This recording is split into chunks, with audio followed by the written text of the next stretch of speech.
তিরমিজি শরীফের 2346 নম্বর হাদিসের বর্ণনা। ক্বালা রাসূলুল্লাহ সাল্লাল্লাহু আলাইহি ওয়াসাল্লাম, নবীজি বলেন, তোমাদের কারো সকাল যদি হয় 3 অবস্থায়। বলেন কয় অবস্থায়? আগামীকালের সকালটা যদি আমার আপনার জীবনে 3টা অবস্থা হয়। মান আসবাহা মিনকুম আমিনান ফি সিরবিহি, 1 নাম্বার, তোমার সকাল যদি এমন অবস্থায় হয় তুমি তোমার পরিবারকে নিয়ে নিরাপদে আছো। 1 নাম্বার, তোমার সকালটা যদি এমন অবস্থায় হয় তুমি তোমার পরিবার নিয়ে নিরাপদে আছো। 2 নাম্বার, মুআফান ফি জাসাদিহি, তোমার শরীরটা সুস্থ আছে। 3 নাম্বার, ইনদাহু কুতু ইয়াউমিহি, তোমাদের কারো কাছে যদি একদিনের খাদ্য থাকে। সকালবেলা তুমি দেখলা তোমার পরিবার নিয়ে তুমি নিরাপদে আছো। 2 নাম্বার, দেখলা তোমার শরীরটা সুস্থ আছে। 3 নাম্বার, তুমি দেখলা আজকের চলার মতো তোমার কাছে খাবার আছে। নবীজি বলেন, ফাকা আন্নামা হিজাত লাহুদ দুনিয়া, যেন পুরা দুনিয়ার কল্যাণ তাকে দিয়ে দেওয়া হলো। আপনার সকাল যদি 3 অবস্থায় হয়, আপনি পরিবার নিয়ে নিরাপদে আছেন, আপনি সুস্থ আছেন, আপনার কাছে একদিন চলার মতো খাদ্য আছে, মনে করতে হবে গোটা দুনিয়ার কল্যাণ আপনাকে দিয়ে দেওয়া হয়েছে। এখান থেকেও বোঝা যায় সুস্থতা, নিরাপত্তা, হালাল খাদ্য এইগুলা থাকা এটা আল্লাহর নেয়ামত। তা আল্লাহর কাছে সুস্থতা চাবেন, পরিবারের নিরাপত্তাও তালাশ করবেন, হালাল খাদ্য আল্লাহর কাছে চেয়ে নিব। এই অভ্যাস যেন আমরা করতে পারি, আল্লাহ তৌফিক দান করেন।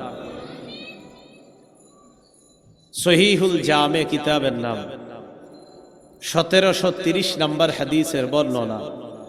ক্বালা রাসূলুল্লাহ সাল্লাল্লাহু আলাইহি ওয়াসাল্লাম, নবীজি বলেন, লা ইয়াদখুলুল জান্নাতা জাসাদুন গুজিয়া বিল হারাম। নবীজি বলেন, ওই শরীর জান্নাতে যাবে না যে শরীর হারামের মাধ্যমে লালিত পালিত হয়। নাউজুবিল্লাহ। হারাম উপার্জন দ্বারা যে শরীর লালিত পালিত হয় ওই শরীর জান্নাতে যাবে না। এই জন্য সূরা বাকারার 168 নম্বর আয়াতে আল্লাহ বলেন, ইয়া আইয়ুহান নাসু কুলু মিম্মা ফিল আরদি হালালান তাইয়্যিবা, মানুষ তোমরা হালাল পবিত্র খাদ্য এটা তোমরা গ্রহণ করো। সূরা নাহলের 114 নম্বর আয়াতে আল্লাহ বলেন, কুলু মিম্মা রাযাকাকুমুল্লাহু হালালান তাইয়্যিবা ওয়াশকুরু নি'মাতাল্লাহি ইন কুনতুম ইয়্যাহু তা'বুদুন। আমার সাথে বলেন, বলেন হালাল খাও, শুকরিয়া আদায় করো। এই আয়াতের অর্থ হালাল খাও আর আল্লাহ শুকরিয়া আদায় করো, হালাল খাও আর শুকরিয়া আদায় করো। তো আয়াতের সুন্দর অর্থ হলো, তুমি খাও মিম্মা রাযাকাকুমুল্লাহু হালালান তাইয়্যিবা, আল্লাহ তোমাকে যে হালাল পবিত্র খাদ্য দিয়েছে তা থেকে খাও। ওয়াশকুরু নি'মাতাল্লাহ, আর এই যে আল্লাহ তোমাকে পবিত্র খাওয়াইলেন এটা আল্লাহ নেয়ামত, এই নেয়ামতের শুকরিয়া আদায় করো। যদি আল্লাহরই কেবলমাত্র ইবাদত তোমরা করো, বলেন আমরা ইবাদত করি কেবলমাত্র কার? আল্লাহ। এই জন্য আল্লাহ বললেন, তোমরা আল্লাহ যা হালাল পবিত্র খাদ্য দিয়েছেন এটা তোমরা খাও এবং তোমরা আল্লাহর নেয়ামতের শুকরিয়া আদায় করো। আল্লাহ আমাদের সকলকে হালাল খাদ্য এবং হালাল খাদ্য পেয়ে যেন আল্লাহর শুকরিয়া আদায় করতে পারি, আল্লাহ তৌফিক দান করুন। রাসূলুল্লাহ সাল্লাল্লাহু আলাইহি ওয়াসাল্লামের সাহাবী আব্দুল্লাহ ইবনে মাসউদ রাদিয়াল্লাহু তাআলা আনহুর বর্ণনা। তাখরিজুশ শারহিস সুন্নাহ নামে একটা কিতাব আছে। এই কিতাবের 4113 নম্বর বর্ণনা। সেখানে আব্দুল্লাহ ইবনে মাসউদ রাদিয়াল্লাহু তাআলা আনহু বলেন, عن عبد الله بن مسعود رضي الله تعالى عنه قال, নবীজির সাহাবী আব্দুল্লাহ ইবনে মাসউদ রাদিয়াল্লাহু তাআলা আনহুর বর্ণনা। আব্দুল্লাহ ইবনে মাসউদ রাদিয়াল্লাহু তাআলা আনহু বলেন, ইয়া আইয়ুহান নাস ইত্তাকুল্লাহ, হে মানুষ তোমরা আল্লাহকে ভয় করো। এরপরে কি কয় দেখেন, আব্দুল্লাহ ইবনে মাসউদ বলেন, উতলুবু ফির রিজকি, অথবা উতলুবুর রিজকা, তোমরা রিজিক তালাশ করো। এরপর কয় ওয়াজমালু ফি তলাবির রিজকি, তোমরা রিজিক অন্বেষণের ক্ষেত্রে সৌন্দর্যতা অবলম্বন করো, মানে মধ্যম পন্থা অবলম্বন করো। রিজিক তালাশ করো, রিজিক তালাশ করবা সুন্দরভাবে, মধ্যম পন্থা অবলম্বন করবা রিজিক তালাশের ক্ষেত্রে। মানে বাড়াবাড়িও না, ছাড়াছাড়িও না, হারামের দিকে যাওয়া যাবে না। হালাল মোটামুটি পর্যায়ে যতটুকু হলে চলে এতটুকু চাওয়া। বেশি চাইতে গিয়ে যেন এমন না হয় যে এটা চাইতে চাইতে তোমার মরণ হয়ে গেল। হালালের অন্বেষণেও যেন তোমার নামাজ ছুটে না যায়, এমনটাও যেন না হয়। হালাল রিজিক তালাশ করতে গিয়ে আপনার নামাজ চলে গেল, এটা কিন্তু বাড়াবাড়ি। এটা আবার কি বাড়াবাড়ি? রিক্সা চালকের উপার্জন হালাল, নিঃসন্দেহে হালাল। হালাল মানে অনেক বেশি হালাল রিক্সা চালকের উপার্জন, কিন্তু উনি রিক্সা চালাইতে গিয়ে জোহর আসর বলল না, এটা বাড়াবাড়ি। আব্দুল্লাহ ইবনে মাসউদ রাদিয়াল্লাহু তাআলা আনহু বলেন, লা ইয়াহমিলান্নাকুম ইস্তিবতাউর রিজকি। আব্দুল্লাহ ইবনে মাসউদ রাদিয়াল্লাহু তাআলা আনহু বলেন, লা ইয়াহমিলান্নাকুম ইস্তিবতাউর রিজকি বিমাআসিল্লাহ। রিজিক তালাশ করতে গিয়ে যদি দ্রুত তুমি রিজিক না পাও, এই দ্রুত রিজিক না পেয়ে হারামের দিকে তুমি যাবে না। রিজিক তালাশ করতে গিয়ে আপনি দেখতেছেন দ্রুত আপনার রিজিক আসে না। আব্দুল্লাহ ইবনে মাসউদ কয়, আল্লাহর নাফরমানির মাধ্যমে যদি দ্রুত রিজিকের ব্যবস্থা হয়, এই জাতীয় রিজিক তুমি তালাশ করবা না। বলেন তো, সুদের মাধ্যমে দেখতে দেখা যায় স্বল্প সময়ে অনেক বেশি টাকা হয়ে যায়। সুদ এটা কি আল্লাহর নাফরমানি কিনা? হ্যাঁ, সুদ আল্লাহর নাফরমানি না? ইবনে মাসউদ বলেন, লা ইয়াহমিলান্নাকুম ইস্তিবতাউর রিজকি বিমাআসিল্লাহ। শোনো, তোমরা আল্লাহর নাফরমানির মাধ্যমে রিজিক দ্রুত পাওয়াটা তোমাদেরকে যেন উদ্বুদ্ধ না করে, দ্রুত রিজিক তালাশ করতে গিয়ে হারামের মধ্যে যেন তোমরা লিপ্ত হয়ে না যাও। দ্রুত কামাই করার নেশায় হারামের মধ্যে যেন আমরা লিপ্ত না হই, আল্লাহর কোনো নাফরমানি যেন আমরা না করি। ইবনে মাসউদ রাদিয়াল্লাহু তাআলা এই সতর্ক বার্তা আমাদের জন্য উচ্চারণ করলেন যে হালালের অন্বেষণ করতে গিয়ে দ্রুত রিজিক পাওয়ার আশায় এমন যেন না হয় যে তুমি নাফরমানিতে লিপ্ত হলা। খুব মনোযোগ দিয়ে শোনেন। এখন যে কথাটা বলবো সেটা হলো, সহিহ বুখারীর 2059 নম্বর হাদিসের বর্ণনাটা টানার পর আমাদের সমাজে দ্রুত বড়লোক হওয়ার আশায় মানুষ কিছু হারামের পথ বেছে নেয়। এর মধ্যে উল্লেখযোগ্য একটা ভয়ঙ্কর হারাম, এটা নিয়ে আলোচনা করব। ওই আলোচনা শুরুর পরে আল্লাহর রাস্তায় কেউ উঠেন না। জি, সহিহ বুখারীর 2059 নম্বর হাদিসটা আগে শুনেন। ক্বালা রাসূলুল্লাহ সাল্লাল্লাহু আলাইহি ওয়াসাল্লাম, নবীজি বলেন, ইয়াতি আলান নাসি জামান লা ইউবালিল মারউ মা আখাযা মিনহু আমিনাল হালাল মিনাল হারাম। এমন একটা জামানা আসবে যেই জামানায় মানুষ পরোয়া করবে না কোত্থেকে সে কামাই করছে, এই পরোয়া করবে না। তার উপার্জিত জিনিসটা হালাল না হারাম মানুষ পরোয়া করবে না। আসলেই হলো আমার পকেটের মধ্যে, এটা হালাল না হারাম এটা দেখার সময় নাই।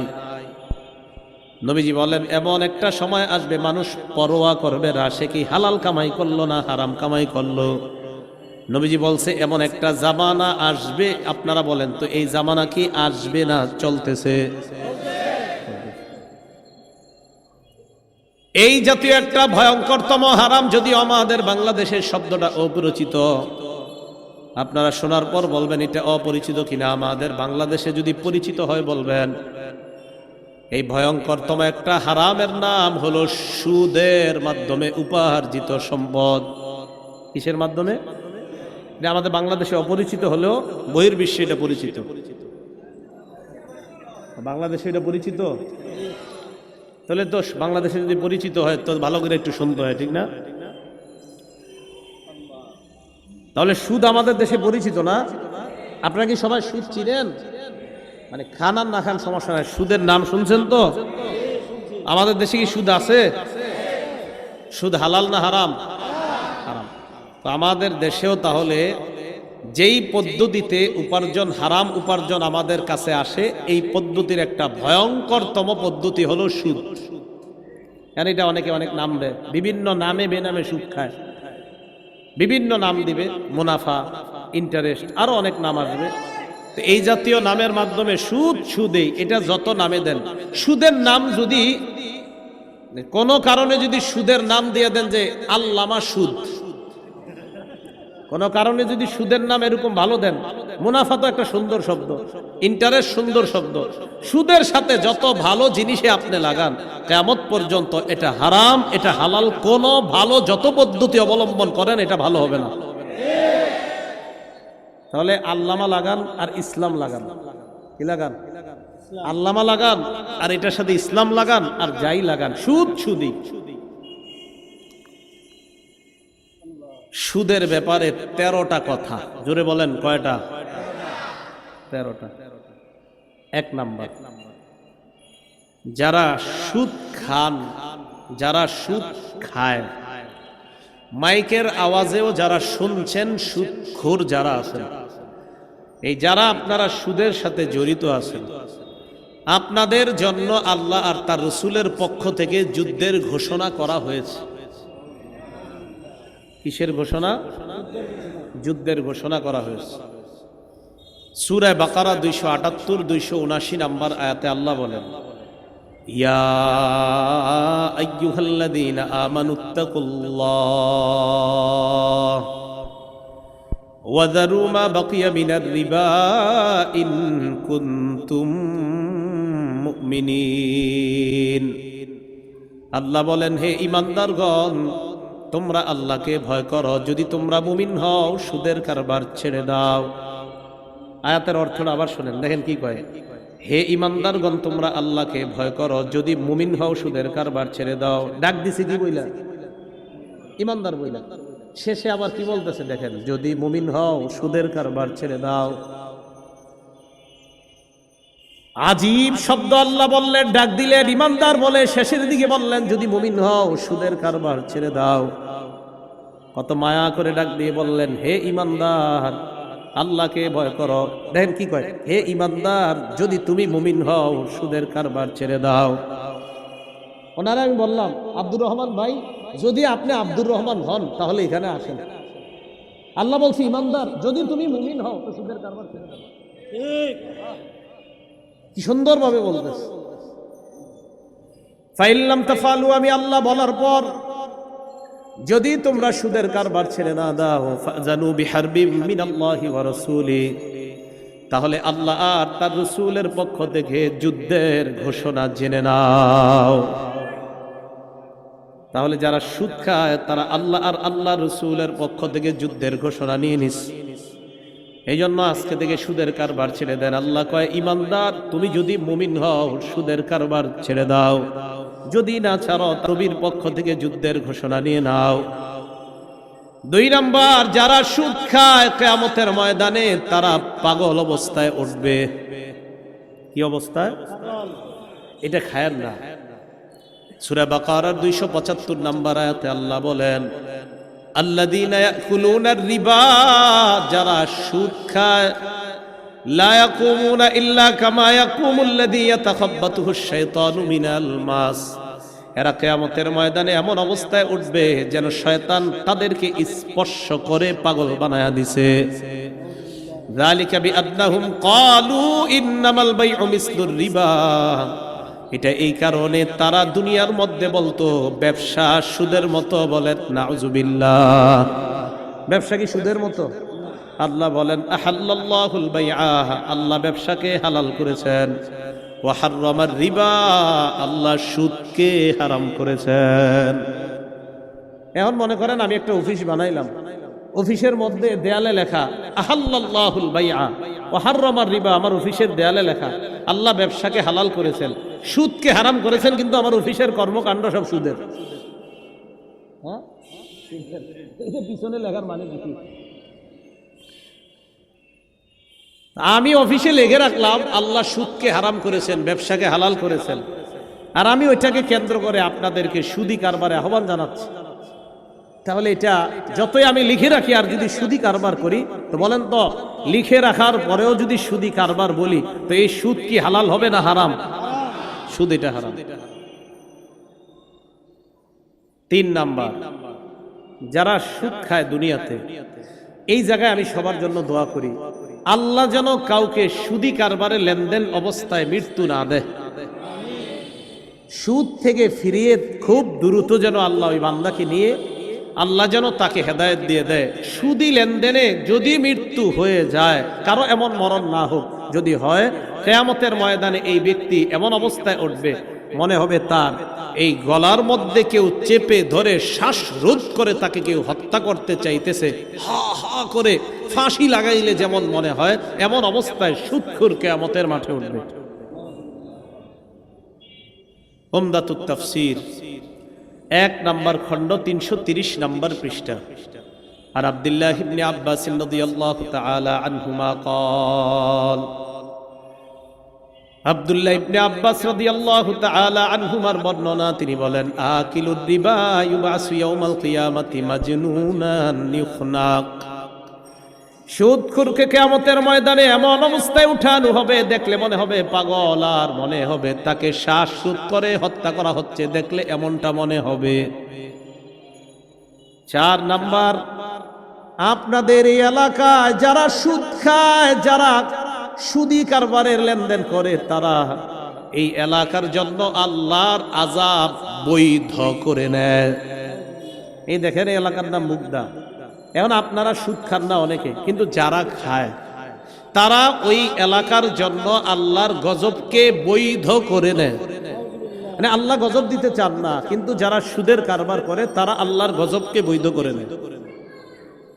আত-তারগীব ওয়াত-তারহীব কিতাবের নাম, 3 নম্বর খণ্ড, 69 নম্বর পৃষ্ঠা, 59 নম্বর পৃষ্ঠা। আর আব্দুল্লাহ ইবনে আব্বাস রাদিয়াল্লাহু তাআলা আনহুমা قال, قال رسول الله صلى الله عليه وسلم, নবীজি বলেন, ইদা যাহারাজ জিনা ওয়ার রিবা ফি ক্বরিয়া, কোন এলাকার মধ্যে যখন 2টা অপরাধ বেড়ে যায়, বলেন কয়টা? কোন এলাকায় যখন 2টা অপরাধ বেড়ে যাবে, 1 নাম্বার ব্যভিচার, 2 নাম্বার সুদের কারবার। قد احلوا بانفسهم عذاب الله, ব্যভিচারকারীর দল আর সুদের কারবার যারা করে, তারা ওই এলাকার জন্য আল্লাহর আযাব বৈধ করে দেয়। নাউজুবিল্লাহ। তাহলে কয় গুনাহ বাড়লে এলাকায় আযাব বৈধ হয়? ব্যভিচার, সুদের কারবার। 5 নাম্বার, যারা সুদ খায় তাদের কারণে ওই এলাকায় আল্লাহ দুর্ভিক্ষের গজব দেয়। কিসের গজব দেয়? দুর্ভিক্ষের গজব দেয়। মুসনাদ আহমদ কিতাবের নাম, হাদিস নাম্বার 17822 নম্বর হাদিসের বর্ণনা। আন আমর ইবনুল আস রাদিয়াল্লাহু তাআলা আনহু قال, আমর ইবনুল আস রাদিয়াল্লাহু তাআলা আনহুর বর্ণনা, মা মিন কওমিন ইয়াজহারু ফীহিমুর রিবা ইল্লা উখিযু বিস-সানা, কোন এলাকার মধ্যে যদি সুদের কারবার বেড়ে যায়, ওই এলাকার মানুষগুলোকে দুর্ভিক্ষের গজব দ্বারা পাকড়াও করা হয়, দুর্ভিক্ষের গজব তাদের উপর চাপিয়ে দেওয়া হয়। ওমা মিন কওমিন ইয়াজহারু ফীহিমুর রিশা, কোন এলাকায় যখন ঘুষের কারবার বেড়ে যায়, ইল্লা উখিযু বির-রু'বি, ওই এলাকার মানুষগুলা কাপুরুষ হয়ে যায়, পুরুষগুলা কাপুরুষ হয়ে যায়।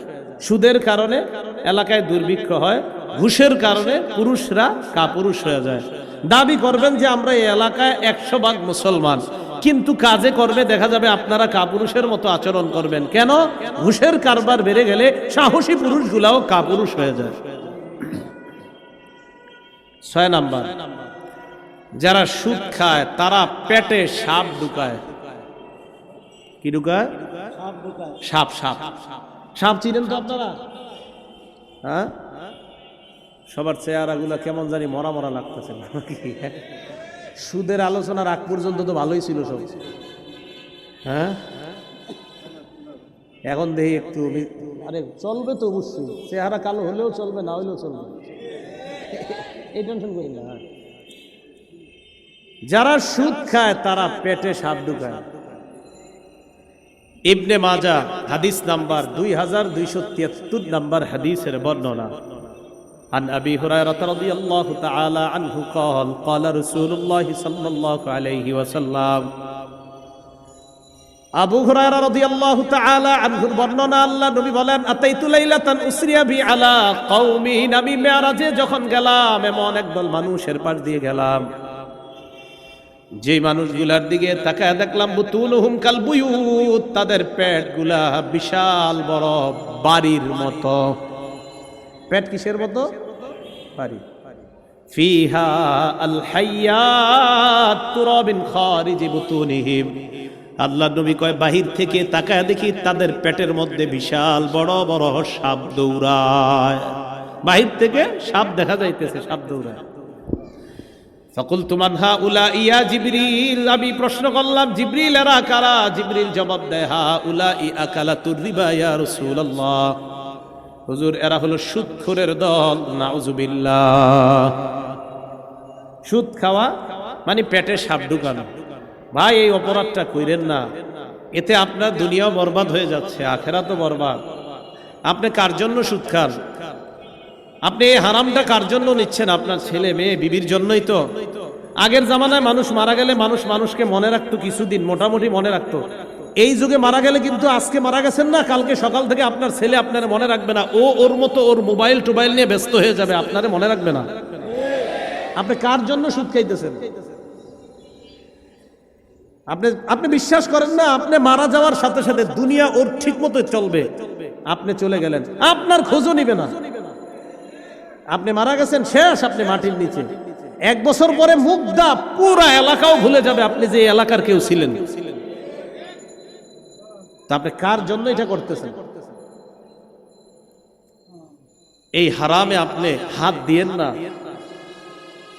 যারা ছেলে মেয়ে আছেন আপনারা আপনার বাবাকে বলেন, আব্বা বছরে 12টা শার্ট পাঞ্জাবি গেঞ্জি দেওয়া দরকার নাই, হালাল টাকায় পারেন আমাকে সামান্য কিছু দিয়েন, হারাম আমার পিছনে আপনি খরচ করেন না। মা বোন মেয়েরা যারা আছেন আপনি আপনার বাবাকে বলেন, স্ত্রী যারা আছেন আপনার স্বামীকে বলেন, তুমি আমার জন্য হালাল টাকায় যা পারো আমাকে খাওয়াবা, পরাবা, সামান্য হারাম আমার পিছনে খরচ করবা না। আমি আশাবাদী কোনো বিবি তার স্বামীকে যদি এটা বলে, কোনো ছেলে আর মেয়ে যদি তার বাবাকে এটা বলে, আমি আশাবাদী ইনশাআল্লাহ ওই বাবা ওই স্বামী সুদের কারবার থেকে ফিরে আসবে। কেন? কারণ তিনি তো সুদের কারবারের টাকা বাড়াচ্ছে তাদের জন্য। তো এই গেল 6 নাম্বার। 7 নাম্বার, যারা সুদ খায় তারা আপন মাকে বিয়ে করে। আপন মায়ের সাথে বিয়ে কি জায়েজ? হারাম না? হারাম, জিনা, ব্যভিচার। ইবনে মাজাহ 2274 এবং 2275 নম্বর হাদিসের বর্ণনা, আর রিবা 70 হুবা। সুদের গুনাহের শাখা হলো 70টা। বলেন সুদের গুনাহের শাখা কয়টা? আইসারুহা আইয়ান কি হার রাজুল উম্মা, সবচাইতে নিম্ন শাখা হলো আপন মাকে বিয়ে করা। আমি মাঝে মাঝে চিন্তা করি 70টা শাখার মধ্যে যদি সবচাইতে নিম্ন শাখা হয় আপন মাকে বিয়ে করা, বাকি 69টা না জানি আরো বড় কঠিন। এটা যদি নিম্ন হয় তো বাকি 69টার কি অবস্থা হবে? এই গেল 7 নাম্বার। 8 নাম্বার, সুদ খাওয়া মানে আপনার দুনিয়া নষ্ট হওয়া, আখিরাত নষ্ট হওয়া। সহিহ বুখারীর বর্ণনা 2766 নম্বর হাদিসের বর্ণনা, ক্বালা রাসূলুল্লাহ সাল্লাল্লাহু আলাইহি ওয়াসাল্লাম, নবীজি বলেন, ইজতানিবুস সাবআল মুবিকাত, আল্লাহ নবী বলেন তোমরা 7টা ধ্বংসকারী অপরাধ থেকে বাঁচো। বলেন আমাদেরকে ধ্বংস করে কয়টা অপরাধ? 1 নাম্বার শিরকু বিল্লাহ, আল্লাহর সাথে শিরিক করা। এটা আমাদের দুনিয়া নষ্ট করে দেয়, আখিরাত নষ্ট করে দেয়। আল্লাহর সাথে কি করা? জোরে বলেন তো, আল্লাহর সাথে শিরিক করা যাবে না। আমাদের অবস্থা কি জানেন? আমার নাম আব্দুর রহমান, আব্বার নাম আব্দুর রহিম, মার নাম রহিমা, জামিলা, কুলসুমা। তা আমি মনে করি আমি তো মুসলমান, আমার বাপ মুসলমান, মা মুসলমান, অথচ আমি পীরের পায়ে সেজদা দেই। আমি যদি মাজারে সেজদা দেই, আমার নাম মুসলমান হলেও আমার পরিচয় হবে মুশরিক। সেজদা কাকে দিতে হবে? আল্লাহকে দিতে হবে। তো যেই অপরাধ আমাদেরকে ধ্বংস করে দেয়, 1 নাম্বার শিরিক করা, 2 নাম্বার সিহরু জাদু করা, 3 নাম্বার ওয়াকাতুন নাফসিল্লাতী হারামাল্লাহু ইল্লা বিল হক, অন্যায়ভাবে কাউকে হত্যা করা, 4 নাম্বার আকলুর রিবা, সুদ খাওয়া, 5 নাম্বার আকলু মালিল ইয়াতীম, এতিমের সম্পদ অন্যায়ভাবে ভক্ষণ করা, 6 নাম্বার তাওয়াল্লি ইয়াউমাজ জাহফি, জিহাদের ময়দান থেকে পলায়ন করা, 7 নাম্বার ওয়াকসফুল মুহসানাতিল মুমিনাতিল গাফিলাত, সতী সাদী সহজ সরল কোন মুমিন নারীর উপর মিথ্যা অপবাদ দেওয়া। এই 7টা অপরাধ আমাদের জীবনটা নষ্ট করে দেয়, আখিরাত বরবাদ করে দেয়। 7-এর মধ্যে একটা হলো সুদ খাওয়া। সুদ যারা খাবে দুনিয়ার পরিবারটাও নষ্ট হবে, আখিরাত তো নিজের বরবাদ হবে, পেটে সাপ ঢুকাবে, আরো কত ধরনের আযাব আছে। আল্লাহ আমাদের এই পুরা সমাজকে এই ভয়ঙ্কর অপরাধ থেকে বেঁচে থাকার তৌফিক দান করেন। 9 নাম্বার, সুদ খাওয়া অবস্থায় যার মরণ হয়, আল্লাহর কাছে দোয়া করি, আল্লাহ কোন মুসলমান যেন সুদ খাওয়া অবস্থা, তার সুদী কারবারে লেনদেন আছে, এই অবস্থায় যেন কারো মরণ না হয়। আল্লাহ যেন ফিরিয়ে আনে, সবাই বলেন আমিন। আল্লাহ যেন ফিরিয়ে আনে, বলেন আমিন। আল্লাহ না করেন যদি সুদের সাথে লেনদেন অবস্থায় মারা যায়, তাকে কবর দিয়ে আসার পর সে একটা নদীর মধ্যে সাঁতার কাটা শুরু করবে, ওই নদীটার মধ্যে রক্ত থাকবে, এই রক্তের নদীতে সাঁতার কাটতে কাটতে বারবার কিনারায় উঠতে চাবে, বারবার কিনারা থেকে তাকে আঘাত করা হবে, আবার নদীর মাঝখানে আসবে, এভাবে চলতেই থাকবে, কোনোদিনও নদীর কিনারায় সে বুঝতে পারবে না।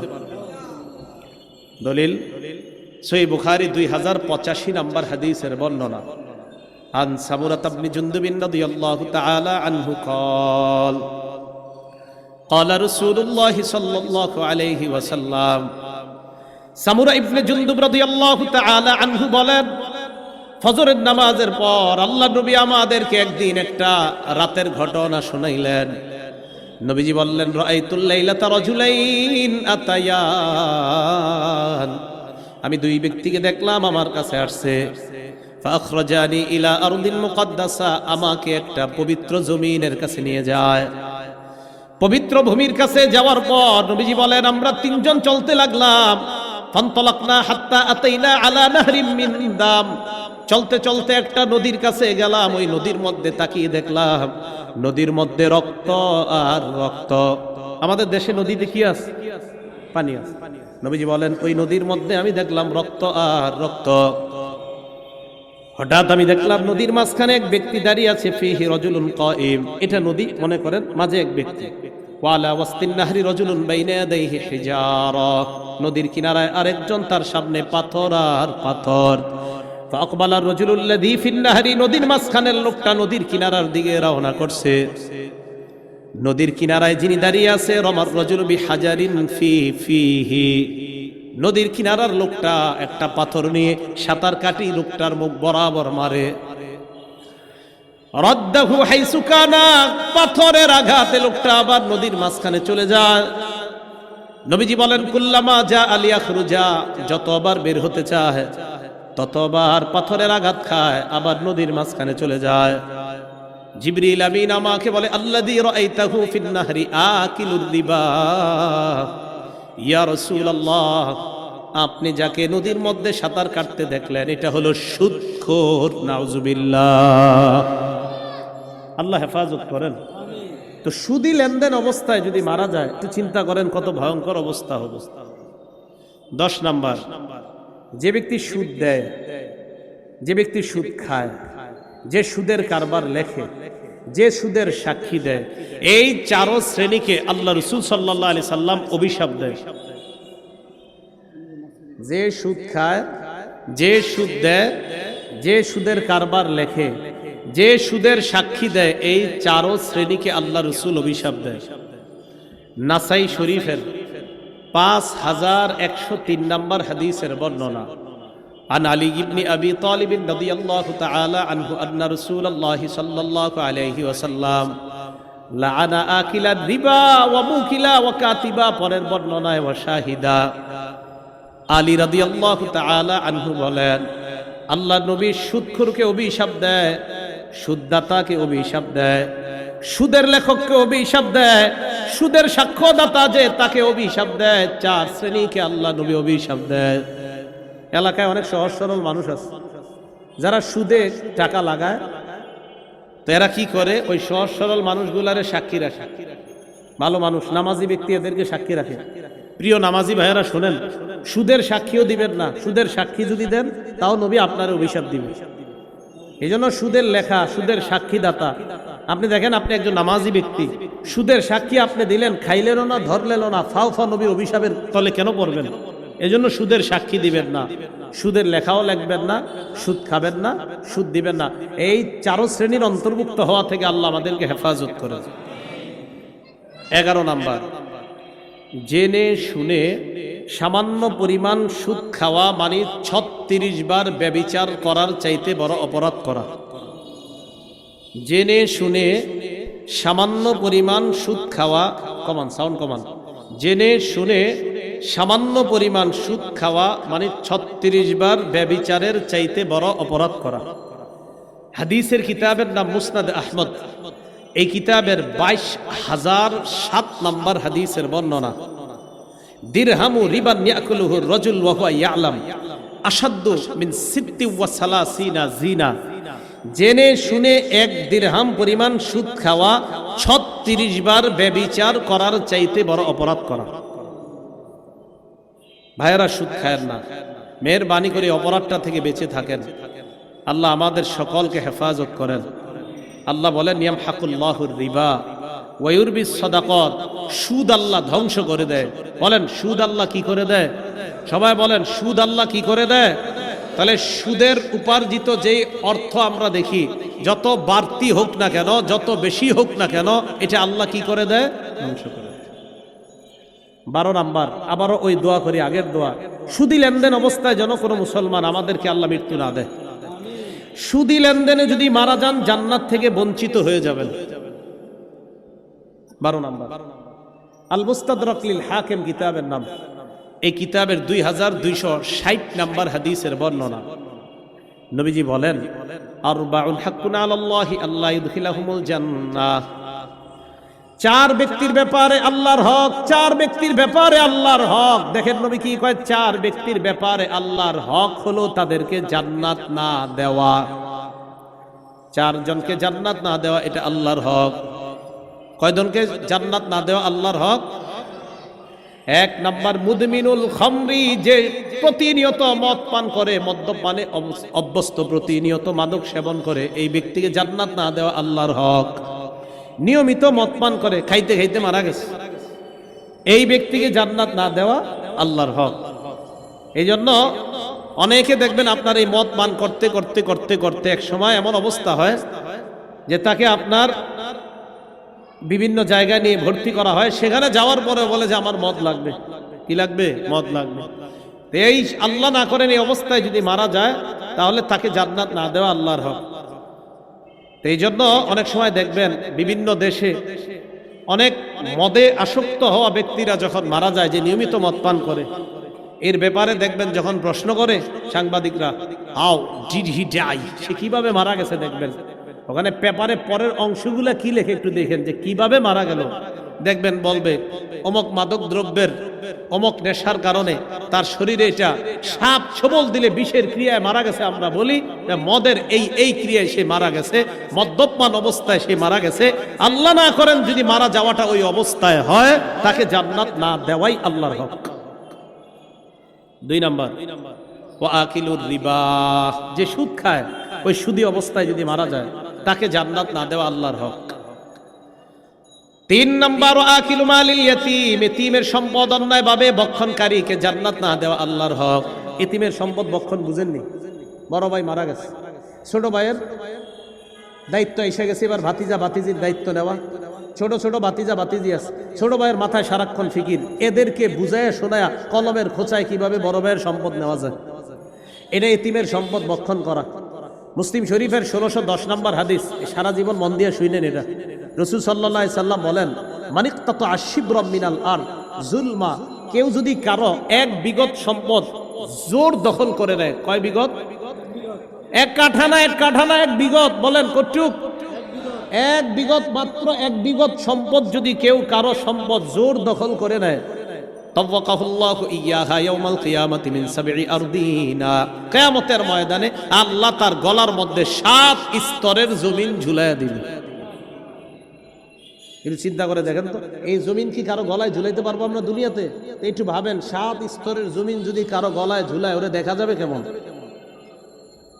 তাহলে এক বিঘত সম্পদ অন্যায়ভাবে জোর দখল করলে অবস্থা যদি হয়, তা আপনি যদি 1 কাঠা 2 কাঠা আরো কত সম্পদ এতিমের ভক্ষণ করলেন, কি অবস্থা হবে? তো বলছিলাম 3 নাম্বার, এতিমের সম্পদ অন্যায়ভাবে ভক্ষণকারীকে জান্নাত না দেওয়া আল্লাহর হক। 4 নাম্বার, আল-আকুলি ওয়ালিদাই, পিতা মাতার নাফরমান সন্তান, এই সন্তানকে জান্নাত না দেওয়া আল্লাহর হক। এই হলো 12 নাম্বার। 13 নাম্বার, মনোযোগ দিয়ে সবাই শুনেন, আবু দাউদ শরীফের 3-3-3-1, 3টা 3-এর পরে একটা 1 হইলে কত হয়? 3300। সুন্দর বলছেন, 3331, খুব সুন্দর হয়েছে কথাটা। এই জায়গায় রাসূল সাল্লাল্লাহু আলাইহি সাল্লাম বলেন, লা ইয়াতিয়ানা আলান নাসি জামান, এমন একটা সময় আসবে মানুষের উপর, লা ইয়াবকা আহাদুন ইল্লা আকালান রিবা, যেই সময় কেউ বাকি থাকবে না, সবাই সুদ খাবে। আসলে কি সুদ খায়? সবাই খায় না তো। নবী কয় ওয়া ইল্লাম ইয়াকুলহু, যদিও ডাইরেক্ট না খায়, আসাবাহু মিন বুখারিহি, সুদের ধোঁয়া তার গায়ে লাগবে। ডাইরেক্ট যদিও না খায়, সুদের ধোঁয়া তার গায়ে লাগবে। এরে নিয়ে গেলাম 1 কাপ চা খাওয়াইতে, চা খাওয়াইতে নিয়ে যাওয়ার পর তাকে আমি চা খাওয়াইয়া দিলাম 5 টাকা 10 টাকা কাপের কফি বা চা খাওয়াইয়া দিলাম। সে তো জানে না আমি তাকে চা খাওয়াইছি কোন টাকায়, তার জন্য যদিও গুনাহ হবে না, আমি সুদের টাকায় খাওয়াইয়া দিলাম। এই ব্যক্তি যদিও জানে না, সুদের টাকায় চা খাওয়াইয়া তার পেটের মধ্যে সুদের হাওয়া, সুদের ধোঁয়া ঢুকাইয়া দিচ্ছে। এ জানে না, তার গুনাহ হবে না। এই জন্য দেখবেন মাঝে মাঝে ফজরে মজা পান, জোহরেও মজা পান ইবাদত কইরা, আসরেও ইবাদতে মজা পান, মাগরিবেও ইবাদতে মজা পাইতেছেন, এশার নামাজে হঠাৎ মজা পান না। আচ্ছা, ঘটনা কি? আমি মজা পাচ্ছি না কেন? ওহো, মুগ্ধা আমার ওই দোস্ত না আমারে নিয়ে 3টা পরোটা খাওয়াইছিল অমুক হোটেলের মধ্যে। আচ্ছা, খানায় কি কোনো ভেজাল আছে? না, আমি খাইছি, আমি তো আর ভেজাল খাই নাই। আরে ভাই, আপনি তো খান নাই, আপনারে যে খাওয়াইছে সেটা তো জানেন না। ও সুদের টাকায় খাওয়ানোর কারণে 4 ওয়াক্ত নামাজে মজা পাইছেন, হারামের ধোঁয়া ভিতরে ঢোকার কারণে এসব নামাজে আর মজা পাচ্ছেন না। এই জন্য আমরা অনেকে জানি, তা খাইতে খুব সাবধান, খাবার খাইতে খুব সাবধান।